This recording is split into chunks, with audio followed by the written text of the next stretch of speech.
Hello, Internet! It's time for Wednesday's Serial. I'm going to just take some time and talk about some things from Comicfest, which just happened this past weekend down in Denver. So, personally, I have run this convention, or not run, helped run this convention 2 years prior, and I didn't this year. But I knew the guy and I helped out with a couple things last minute, whatever. But I was also running a table with my friends with my comics cooperative. We're calling ourselves Homebrew Comics now. Look us up on Twitter. Not that we do much, but we should be soon. And yeah, we were able to actually move a lot of comics. It was really interesting watching like the buying patterns of people, which this was very different for everyone involved. Personally, we usually sell like an anthology here or there and do all right with the sales. We're doing it as a hobby, so the profits aren't really a thing. But a lot of people came by and picked up the whole slew of anthologies, which is interesting. That means a lot of people are just seeing us for the first time, we're interested, maybe something about the way we're presenting ourselves is a little different. I don't know, but it was actually pretty successful, and I'm down to literally my last copy of Mitch the Middle Class Merc, which is the one like actual comic I've put together with a friend, and yeah, so we're down to that, so we're gonna have to look at repressing it, I guess. And some people came by and are asking where the hell the second one is, and I'm working on it. The art, getting that together, since I don't draw, is the hard part. I was also talking to a friend Jay, who's put together Short Stack and finally has the first volume together, and he had a Indiegogo with that and was fairly successful. Was waiting for mine to come in. We worked out that I was just going to pick up later, but it was really interesting for him to see, because this is the first time he was able to really sell the graphic novel in the Denver area, and they were actually going pretty well. He's been doing the issues for a while, and some people came to pick up the issues because they picked them up prior. It's kind of interesting for him to see just how much more of a positive response he got for having, the graphic novel together. Like, he was saying, like, once you prove to people that you're there to stick around, they're much more receptive to what you're putting out. So it's a goal, I guess, for me as a writer, is to get enough of a body of work to really put something together, like a nice piece, in a way almost like a portfolio piece, to just hand to people and get them interested.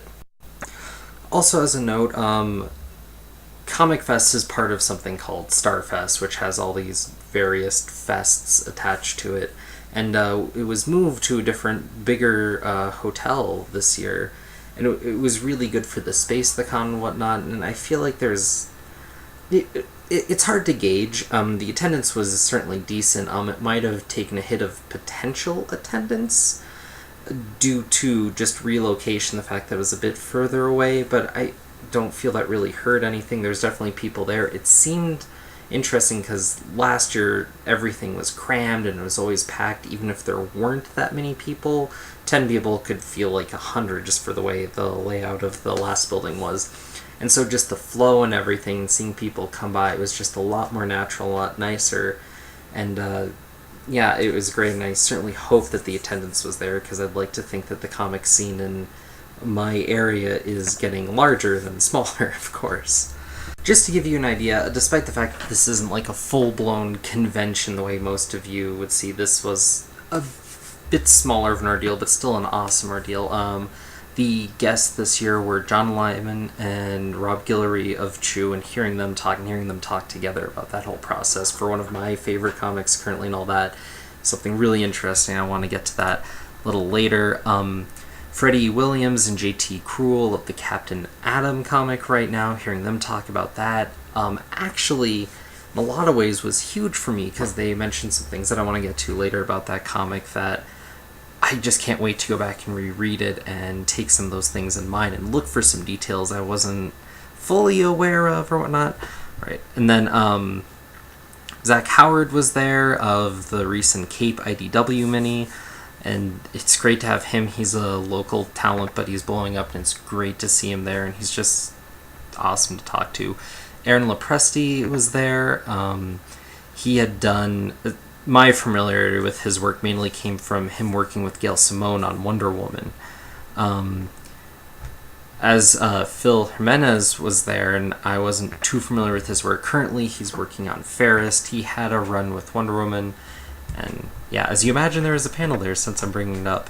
And Tony Bedard was there, who was the writer of Rebels, which was this book that just killed me when it died. And he's writing the only Green Lantern book that I'm currently reading, which is New Guardians. And hearing him kind of talk about where he kind of was and how he went from being an editor to a writer was really interesting. Also, he's just a super nice guy. I mean, it's interesting when you talk to these people. I mean, no one's a jerk outright most of the time. I mean, that would just be bad for them in any sense. But you can tell when some guys are just more willing to talk to you and have a bit more love and are a bit more, still fans despite being the minutia of the whole thing. And not to say that no one else wasn't, but that was something that really shone through. Okay, I kind of wanted to mention some things that were brought up in the Chew panel because it was just really interesting. It was interesting here. I mean, John Lemon sounds like a total, lack for a better word, writer. I mean, he'd talk about how, for the most part, he'd just be sitting there and he'd get these spurts of creativity that would build up along with, a side of guilt for the fact of not getting to a script for a while, and he'd just sit there and for like a day just like crank on it and work on it. And then Rob Guillory as an artist, maybe not so much. I mean, totally keeping office hours and being completely disciplined and keeping up and knowing where he's going to be and where he's going to finish and just working hard every day and maybe having to sacrifice not being exactly where he wants on a page. I mean, always having good, but, you always want it to be better, and it's hard to say when it's done, and just keeping himself to something, say, okay, this page has to be done by this point, whatnot, and hearing the back and forth between them about that, there's, I don't know, I'd say some friendly contention between the two of them, and clearly they're both really proud of what they're putting out. Hearing about how Chew came to be, I mean, apparently John Lyman had been shopping around this script forever and kept pushing for Vertigo, because whereas they get a certain amount of media rights, if that's ever to arise, they pay for it up front, but it just was never flying with that. And then with Image, eventually came to a point after working out and kind of working the hook a little bit better, that people are on it, but then they said, well, we'll definitely do the comic, but you need to have an artist. So he spent a little bit longer finding the right guy and then making that all work. And it sounded like it was kind of fortuitous for everyone, and no one was expecting Chew to be what it was, clearly. And it just kind of blew up. It was kind of, one of those unexpected hits, and I can see why people in the industry would think that, but for me, like, upon hearing the concept being like, oh man, I have to read that, and then actually reading the issue and it being good and inventive, and then, like, every issue having something to offer, like, that's what's needed in a comic. And I mean, so many comics, especially indie stuff, I mean, tell a decent story, but beyond the initial burst of creativity with establishing the universe, they kind of retread a lot more, and the comics that seem to succeed just, always have a little more to put out, and, bits of creativity. And yeah, they play on what they establish, but just seeing that come together and hearing them talk about where things are planned, whereas there's still stuff to fill in, and, yeah, not much more to say, but it was really fascinating to hear them talk about the whole process. Then there was the Wonder Woman panel, which I alluded to earlier, with Jimenez and Lopresti, and honestly, Jimenez really stole that panel. Lopresti said some interesting things, and how Gale kind of worked in some stuff with Wonder Woman because he loves drawing, like Savage Land and monsters and dinosaurs and that whole deal, and that's probably where some of the inspiration for it took. And actually, apparently, if you're really down with the minutia of like the DC history and all that, there's a lot of interesting characters in there from their days where they had more comics like that. And that was just interesting to hear, because I heard that there were all these characters in there. I didn't know they were characters besides, what was just in the Wonder Woman piece, so it was interesting to hear. But then Jimenez was talking about his run on Wonder Woman, whereas he'd been an artist here and there, and he did this amazing pinup. If you have Wonder Woman 600, pull it out. It's the pinup in there, the spread with all the images, and the reason he was so proud of that work is because it was the last time he'd be able to draw Wonder Woman the way that he loved Wonder Woman, and just kind of encapsulated everything that Wonder Woman was to him and everyone around her that he felt meant something. And it is a really powerful image if you have any recognition with the character. But what was really fascinating was him talking about his run with Wonder Woman, which was just prior to Greg Rucka, and apparently the entire time he was on there, he kept hearing, okay, you can do this, but don't change too much or do anything drastic. Greg Rucka is going to be coming on. We want it set up for him, and yada yada. And that was on him all the time. And so first he just kind of had this 12 issues he wanted to tell that was really about Hippolyta, Wonder Woman's mother, and her, because he feels Wonder Woman's really like a love story, but not romantic love, but parental love. And really exploring that and giving that a little bit more resonance, because he feels that was something that was never fully addressed and really should be brought to the forefront. He felt there was a story there, and he couldn't because they were killing off Hippolyta in Action Comics, I think it was, and apparently he had to fight to even have her death scene in Wonder Woman, which is crazy, right? Like, Hippolyta, Wonder Woman's mother, I mean, for him to want that in Wonder Woman. And clearly that would make it a Wonder Woman story in some regard, whether or not it tied into larger DCU events or not. It was there, and so he had to work around that, and then he kept getting all these different curveballs at him, and he's like, oh, deal with that, and he has to, and then it just sounded like it was a rough run. But he also managed to, I was unfamiliar, write this single issue that is considered one of the greatest Wonder Woman stories ever done, which is A Day in the Life, where Lois Lane interviews Wonder Woman, kind of tries to get a sense of who Wonder Woman really is. And I haven't read it, but I really want to now. And it was apparently just one of those things where it's one of the very small amount of issues where he was allowed to just kind of tell a story the way he wanted to for a character that he clearly loves, and it's really sad that he wasn't really given a little more free rein to just do what he wanted to do, because he's one of the few people, creator otherwise, I've heard that really cares about this character. And shout out actually to Raptorfest, who brought up something, one of his more recent reviews about Wonder Woman, the way the direction's going now. And it was something that I tried to bring into the conversation there, and Jimenez basically agreed with that sentiment.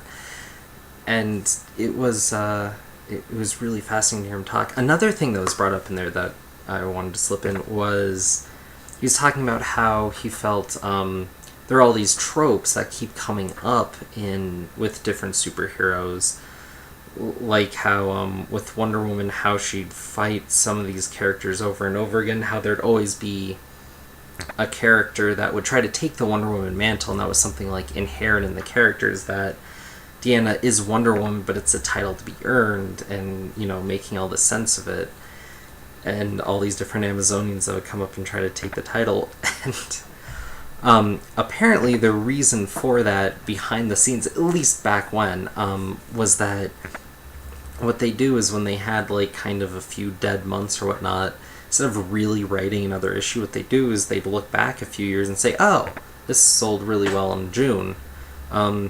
Here, artist, you take this, repurpose names, change angles, modify it how you want, but tell this story again, but just enough so that it's different. And so that's where a lot of that early repetition came in, apparently, and that's where that comes from. And this was apparently something done with pretty much every major comic book character that lived through the day and has an iconic status now, so interesting little tidbit. Then there was the Captain Atom panel where you had JT Krull and Freddie Williams talking about it, and the first thing, one of the most interesting things was hearing about the art, something that actually was partially due to JT's want for Captain Atom to look different. So apparently, if you look closely, Captain Atom looks washed all the time. Apparently, he has an ink wash done to him, and he actually the inverse, he doesn't stand out as much as he blends in because there's no ink line. And that's done to only him and no other characters, and that's done in a way so that he looks physically different from anyone else, and that's the reason for that. And the impetus for that was because they wanted to reinforce this idea that whereas Captain Atom is human, he's also slowly becoming something else, and in a way that could be viewed monstrous or different, this idea of alienation. And they were bringing up the parable of, like, you know, Captain Atom is a human turned superhero and feared by everyone for what he can do and the potential that he represents, whereas Superman is an alien from another planet and has all this, and yet is feared, or is not feared, is accepted by humanity, and considered to be the best that humanity has to offer, despite the fact that he isn't actually human, no matter how he looks. Yeah, and that was interesting. Then they were saying that with where they started from with the New 52, the only real mandate that they got from DC with this character was that they wanted it to be more like Dr. Manhattan, but not Dr. Manhattan. Like, they wanted a different character, but they wanted more of the power set, and so they worked around that, and they did a lot with that. And so now Captain Atom is obviously very powerful, can play with atoms, so he can do pretty much anything. And now they've established that he can basically time travel, except the way they establish that is he sees times in waves, so you can kind of see bits and pieces here, and you can see the big waves, but then you can't really see anything past a big wave, and that was a really interesting way to look at time travel, and they went into that a bit more. But then also talking about, well, what can you do with a character that's this powerful, right? The waves were a way to limit that, obviously, to a point. And then also the fact that they just have to plan ahead, and so, like, the first villain is a representative of the monstrosity that is Captain Atom, or that Captain Atom can represent, but what Captain Atom has to fight not to be.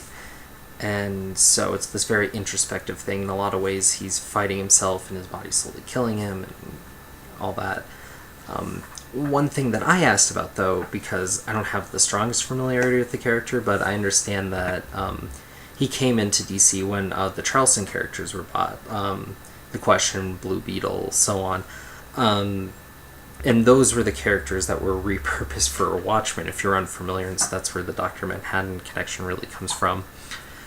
And so I was wondering if there would be any connection with him and any of those characters given their shared history, which now I guess is a bit more strained, or with some of the Wildstorm characters, because whereas New 52 kind of erases continuity, there was a DC Wildstorm crossover before, I guess while the companies were coming together, where Captain Atom was the character to launch over to the Wildstorm universe and see how their heroes were more like warriors and kind of be a paragon of excellence, be the hero he always wanted to be, and was actually viewed more as a Superman than the Superman parable they had over there, Majestic, which was a really interesting story, and seeing these super powerful characters essentially going for the same goal, but their views on what a hero is and how you accomplish a task kind of creating more of the tension there, and just seeing like how these different,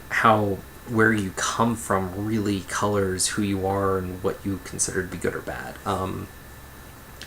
And the reason I was asking that is because JT Krull is going on about like how when you have a character like this, you can't really put him with any other characters, so he has to be alone and deal with his own struggles.